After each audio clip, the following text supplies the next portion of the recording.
Assalamualaikum warahmatullahi wabarakatuh. Saya Sri Harningsih, calon guru penggerak angkatan 5 dari SMA Negeri 1 Pemalang, Kabupaten Pemalang, Provinsi Jawa Tengah. Bapak Ibu, perkenankan saya menyampaikan kesimpulan dan refleksi filosofi pemikiran Ki Hajar Dewantara. Refleksi yang pertama, apa yang Anda percaya tentang murid dan pembelajaran di kelas sebelum Anda mempelajari modul 1.1? Refleksi yang kedua, apa yang berubah dari pemikiran atau perilaku Anda setelah mempelajari modul ini?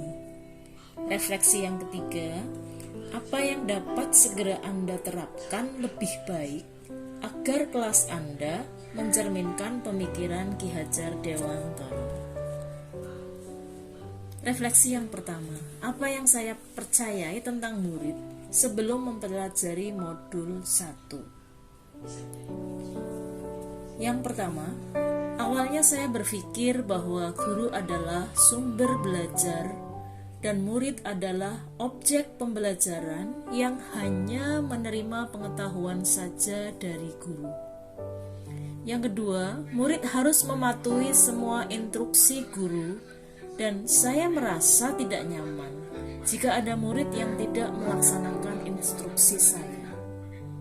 Yang ketiga, murid harus mempunyai kemampuan pengetahuan dan keterampilan yang baik untuk mencapai ketuntasan belajar. Yang keempat, saya mengajar lebih berorientasi pada penyelesaian target kurikulum pada setiap semester. Yang kelima, saya mengajar dengan model pembelajaran yang tidak bervariatif karena kendala waktu. Yang keenam, saya berasumsi bahwa tindakan tegas dan menghukum siswa dapat merubah perilakunya. Memang, setelah ada ketegasan membuat anak berubah, tapi yang terjadi hanyalah didasari oleh rasa takut dan bukan kesadaran sendiri. Saya belum memahami kodrat anak. Yang ketujuh, saya selalu membuat peraturan kelas sendiri tanpa meminta pendapat dari para murid. Yang kedelapan, saya sering merasa kecewa apabila ada murid yang memperoleh nilai jelek pada ulangan harian, penilaian akhir semester, dan juga penilaian akhir tahun. Karena peserta didik adalah objek, maka saya menyampaikan materi yang saya rancang itu sesuai dengan program semester. Jadi, ada target kurikulum di setiap semester yang harus saya selesaikan. Setelah selesai setiap kompetensi dasar, saya mengambil penilaian kognitif dan praktek, serta penilaian sikap atau afektif.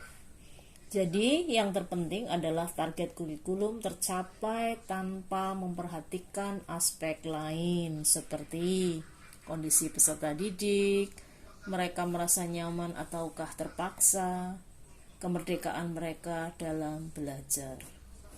Guru seolah harus selalu ditaati tanpa ada timbal balik.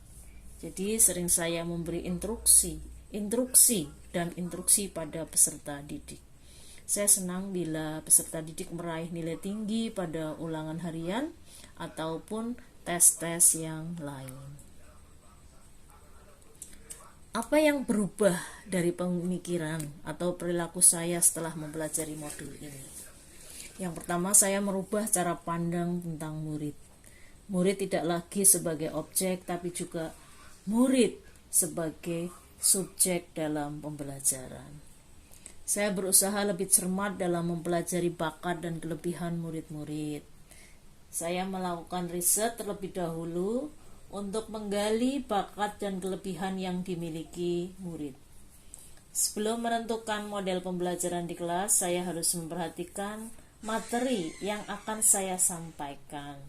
Tentunya dengan mengintegrasikan kegiatan permainan sehingga murid merasa senang untuk belajar. Jika mereka merasa senang, maka materi pun akan mudah diserap. Selanjutnya, memerdekakan anak dalam belajar. Contoh, misalnya dalam materi kelas 11 ada pokok bahasan tentang if conditional. Siswa diberi kebebasan untuk menentukan cara mempromosikan produk dengan menggunakan kalimat-kalimat yang berisikan if conditional. Saya tidak selalu memberi instruksi pada murid, melainkan saya mendampingi dan menuntun langkah-langkah mereka, sehingga mereka belajar merdeka, yakni mereka bisa berdiri sendiri, tidak selalu tergantung kepada orang lain. Saya tidak lagi memberikan punishment, melainkan saya melatih para murid untuk selalu konsekuensi terhadap apa yang mereka lakukan. Saya tanamkan kepada mereka jiwa untuk menerima konsekuensi dari semua perbuatan. Untuk menjawab refleksi yang ketiga, apa yang dapat segera Anda terapkan lebih baik agar kelas Anda mencerminkan pemikiran KHD?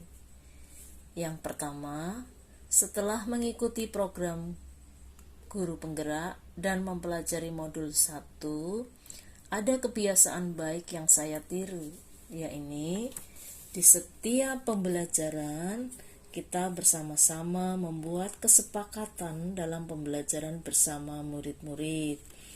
Sebelumnya, saya menentukan sendiri peraturan-peraturan dalam PBM yang harus dipatuhi oleh semua murid.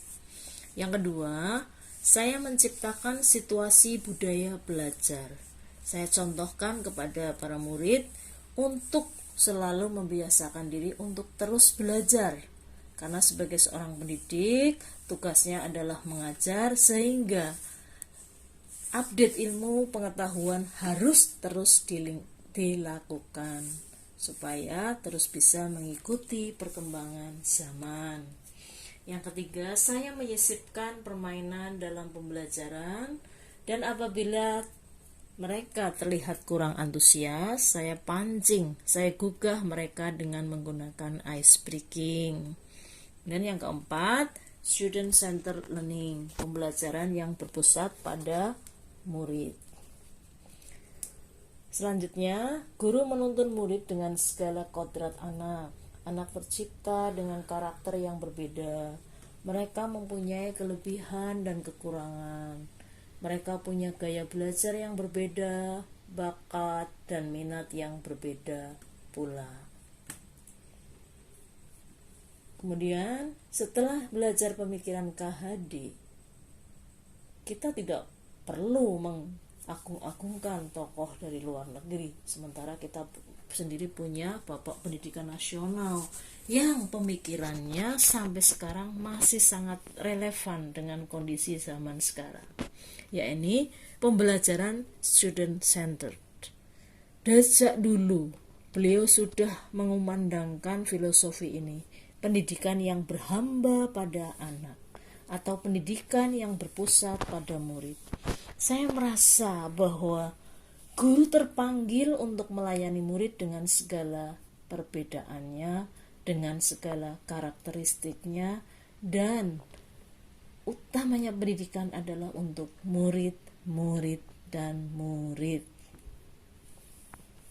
Pemikiran Ki Hajar Dewantoro yang masih relevan dengan kondisi zaman sekarang, bahwa peserta didik mempunyai keterampilan abad 21, yaitu peserta didik harus disiapkan untuk mempunyai 4C: critical thinking, kreatif, kolaboratif, dan komunikatif. Critical thinking adalah murid dilatih untuk bisa mencari solusi dari setiap permasalahan yang dihadapi. Untuk melatih murid berpikir kritis, saya sering menggunakan model pembelajaran problem based learning, karena mereka mengorientasikan murid-murid pada masalah kontekstual, yang mendorong mereka menemukan akar masalah dan bisa pula menyelesaikannya.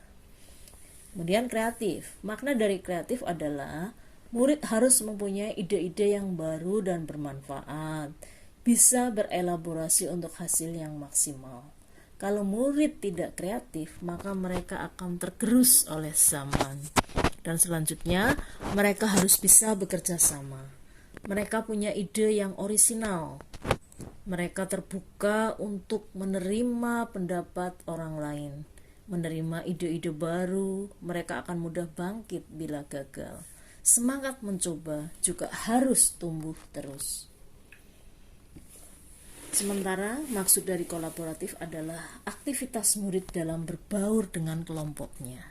Di sini, murid berlatih bekerja sama, mendengarkan orang lain, menghargai dan saling menghormati pendapat orang lain. Kemudian komunikatif. Guru harus menumbuhkan keterampilan berkomunikasi dengan cara sering memberi pertanyaan-pertanyaan kepada murid, sehingga mereka terbiasa untuk mengungkapkan pikiran, ide-ide, dan solusi yang diminta. Jadi, kesimpulannya bahwa pendidikan ataupun pemikiran dari Ki Hajar Dewantara masih sangat relevan dengan zaman sekarang, apalagi menyesuaikan dengan kodrat alam dan kodrat zaman peserta didik. Demikian yang bisa saya sampaikan. Terima kasih. Salam guru.